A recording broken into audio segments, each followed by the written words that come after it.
वो मोटरसाइकिल पे थे और उन्होंने डिवाइडर कूद के दूसरे साइड जाने की कोशिश करी, जिसमें स्किड हुई उनकी मोटरसाइकिल और उसी मुठभेड़ में हमने ओवर पावर करके उनको पकड़ लिया। उनकी तरफ से 5 राउंड फायर हुए थे, एक मिस फायर था, उसमें से 4 राउंड्स फुल फायर थे।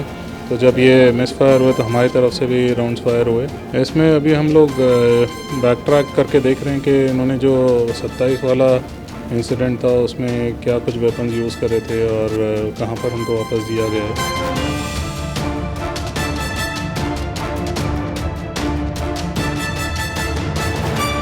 भवाना हत्याकांड मामले में दिल्ली पुलिस को बड़ी सफलता हाथ लगी है।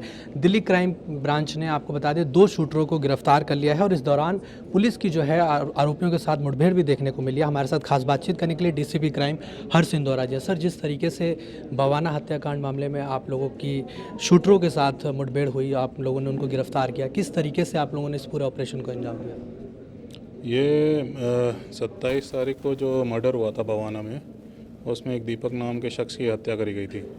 तो उसमें हमें इन्फॉर्मेशन मिली थी कि उसमें से एक जो मेन शूटर था सोमवीर, और उसके साथ में एक और बीसी जो कि चंडीगढ़ का रहने वाला है, नाम है उसका विजय। तो ये दोनों किसी हरकत को अंजाम, किसी इंसिडेंट को अंजाम देने के लिए दिल्ली में आ रहे हैं। तो इनका इन्फॉर्मेशन हमें ये था कि शाहबाद एरिया और भवाना के एरिया में कहीं ना कहीं ये लोग कुछ करने वाले हैं।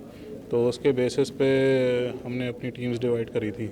उसमें से एक टीम ने जब उसको इंटरसेप्ट करा, पंकज ठाकरान जो हमारे इंस्पेक्टर हैं और एसीपी अशोक शर्मा, इनकी टीम ने जब उसको इंटरसेप्ट करा तो उन्होंने भागने की कोशिश करी।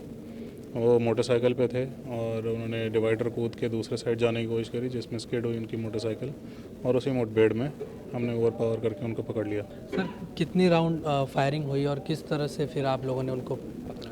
उनकी तरफ से 5 राउंड फायर हुए थे, एक मिस फायर था, उसमें से 4 राउंड्स फुल फायर थे। तो जब ये मिस फायर हुए तो हमारी तरफ से भी राउंड्स फायर हुए और उस टाइम पे हमने ओवर पावर करके उनको पकड़ लिया। क्या उनके क्या कुछ गिरफ्त उसमें मतलब पकड़ा गया उनके? उनकी तरफ से हमें 2 पिस्टल मिली हैं, दोनों के अक्यूज़ड के पास एक एक पिस्टल थी। जी सर, इस पूरे मामले की बात करें तो इसमें जो गिरोह का भी नाम सामने आ रहा है, नंदू गैंग का, तो इसमें क्या और भी लोगों की गिरफ्तारी हो सकती है और कैसे इस पूरे ऑपरेशन को आप आगे और करने वाले हैं? इसमें अभी हम लोग बैक ट्रैक करके देख रहे हैं कि इन्होंने जो 27 वाला इंसिडेंट था उसमें क्या कुछ वेपन्स यूज़ करे थे और कहाँ पर उनको वापस दिया गया है। तो ये पार्ट ऑफ इन्वेस्टिगेशन है, ऑनगोइंग इन्वेस्टिगेशन है। जैसे जैसे हमें पता चलता जाएगा हम लोग गिरफ्तारी करते रहेंगे। धन्यवाद सर। तो ये हमने बातचीत करी डीसीपी क्राइम हर्ष इंदौरा से। वीडियो जर्नलिस्ट मयंक के साथ में मैं शुद्ध डेली 24 भारत दिल्ली।